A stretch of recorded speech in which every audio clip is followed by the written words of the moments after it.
go here. Ayan. Saan tayo pupunta? Marquez, Texas. Marquez. Marquez. Oh, okay, sama yung mga dogos. Ayan oh, big ni Rocky oh. Natutuwa misis ko yan. Lapit na tayo. Yeah, we are close. It's in here. Ito na. This is the gate for the main property, and then this is my Ito yung aso niya oh. Parang equivalent ni Rocky. Ito yung boy Rocky. Si Gray daw, Jean Grey. Kumukha naman ni Terry. Gray.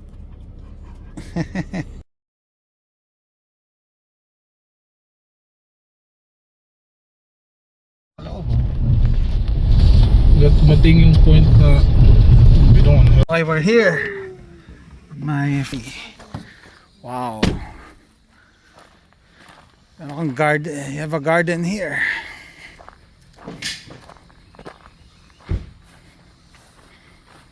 Garden. What happened to your back, really?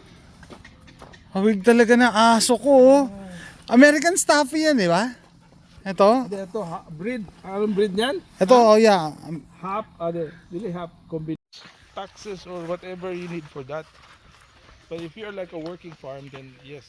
Kasi meron ka ng account sa... Ano to? Anong lahi niyan? Maganda yung lahi nito. Ano tawag niyan? African... Oo. They're petting goats supposed to be. Yeah, they have a goat. Meron silang deer.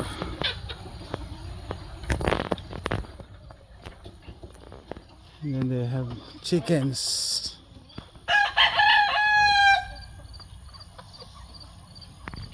Chickens.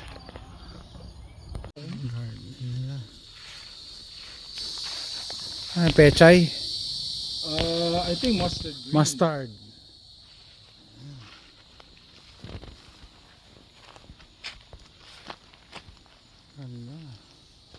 Papaya. Mamamatay ng mga May iba corn dito. pa, no? Corn? Oo. Corn, kamatis. Pipino. Yung 17 foot na ladder, Aha. abot mo pa rin yung taas. Anong height nito? 13 yan. 13 feet? Oo. Mr. Cool. Dinner. From Pansit. from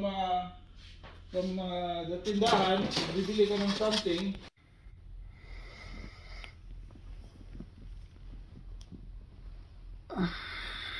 Morning. Hey guys, welcome to my channel. So andito ako somewhere in Centerville, Texas. Undisclosed location. Si-share ko lang yung property ng kaibigan ko. I-invite ako dito. Thank you. Hindi ko na may mention pangalan mo, no?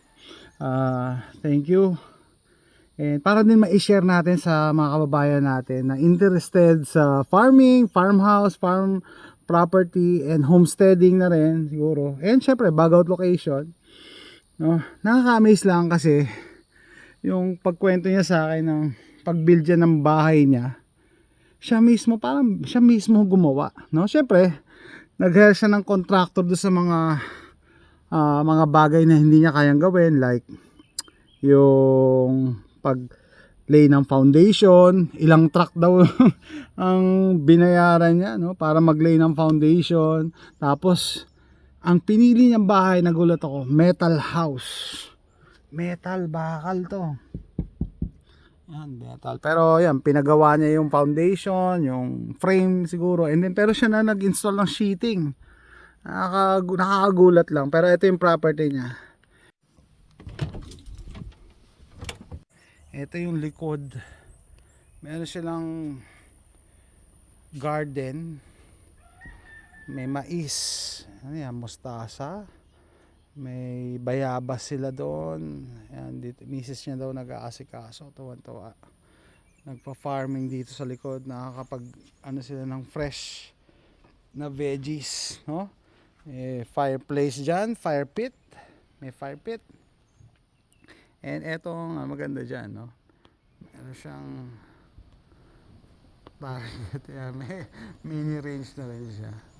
Gusto niya mag target shooting. Lalo na mga 22 pistols, walang problema.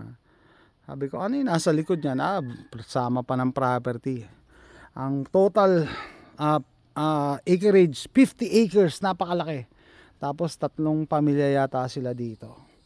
Napakalaki ng 50 acres kasi yung property ko is 15 acres. Hindi ko na kaya lakarin buong araw, nakakapagod na magbalikan. Yung 50 acres pa kaya. So madami pang puno, oh. Ang dami pang pwedeng gawin. Yan dito. Okay, so bakit niya ginawa to? Bakit nila binili to? Parang ito yung retirement plan nila eh. Dito sila magre-retire. Pati itong deck siya daw gumawa. Wow. Oh, sabi ko ganun talaga pagka nasa outside the city ka, mas maganda ikaw gagawa. Makakatipid ka na plus yung time. Kasi pagka mag-hire ka ng contractor, yung pagpunta pa nila dito, yung time and yung gasolina, yung transportation, ko-consider yon. Eh, pag ikaw nandito ka na nakatira, yan. Ginawa niya lang to. Yes. Tapos ito nga, metal yung bahay. Pasok tayo.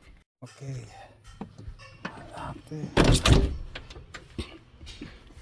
So, this is the second floor technically. Not yet finished. The inside is not yet finished. He finds it difficult to insert his piece right here because somebody needs to hold it at the other end. So it took them 3 people to install just one piece, but it's already insulated, and they're using a split type AC with 2 what do you call this, inside the portions, one there and one on the sides. So this is open type design, so his kids can just sleep here, and guests that do sleepovers can accommodate them here. Yeah, he did the sheathings, did that. This is the bottom. Not yet finished, but doable, livable. Nice.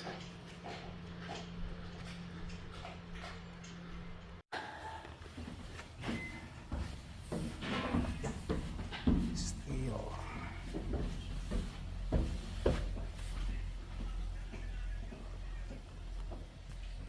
Hi guys, we're downstairs. So the living room. Don't mind those metal things on the table. TV, AC. Hey, yeah, wala. Pakita ko lang. He also built this table, no? Ikaw gumawa ito, yeah? Wow, solid wood.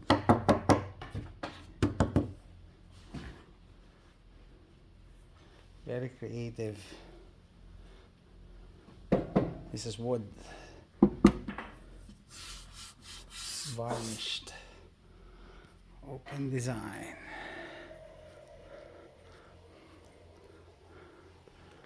Buksan ko pinto So yeah, ito lang yung nakaka-amaze yung pinto, yung the way you hid the door. So did you see any door? Wala mo lang. Yeah, did you see any door? There you go. Secret door. Nice.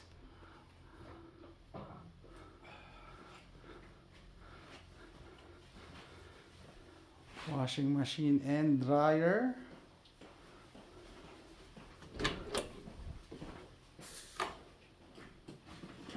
Restroom, shower, toilet. Nice. Oh. Okay.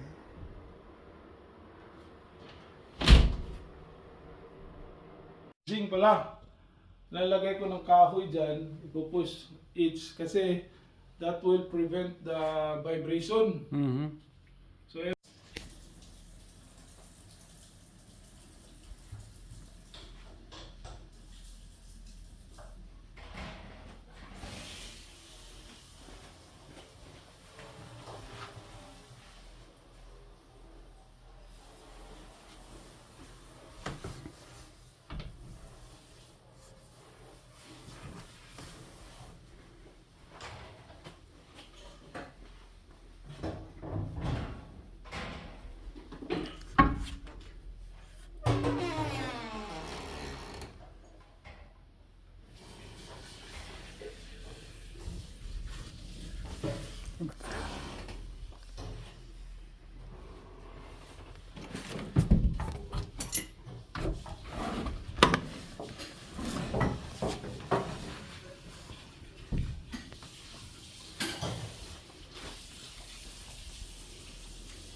Okay, this is the outside of the house, metal house.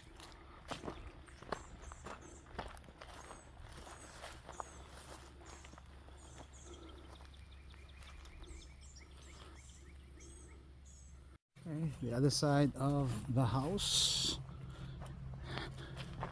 Mr. Cool from Lowe's. One condenser, 2 internal units, garden, and more garden.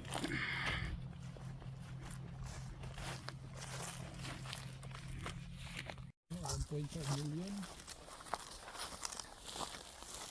Yung kuryente namin, kabaon. Ah, nakabaon. Alright. I like. It's underground. Hindi ko na ano kung just in case na tumbahan ng kahoy, ganyan. Ganyan. Ang sabi ko, binibenta niya yan, that's about 150 acres. 150 acres. Wow. We were interested to buy this one for the window. Actually, I drive this once in a while. Uh-huh. Pero ngayon, ang dami ng kahoy na ano, I can't come in. Oh yeah. Bago ito. The lowest part Na, hindi na pwede. of the property. Ito. It's right here. Ano yan? Yung ulo ng, ay yung nabara na wala akong maghintay.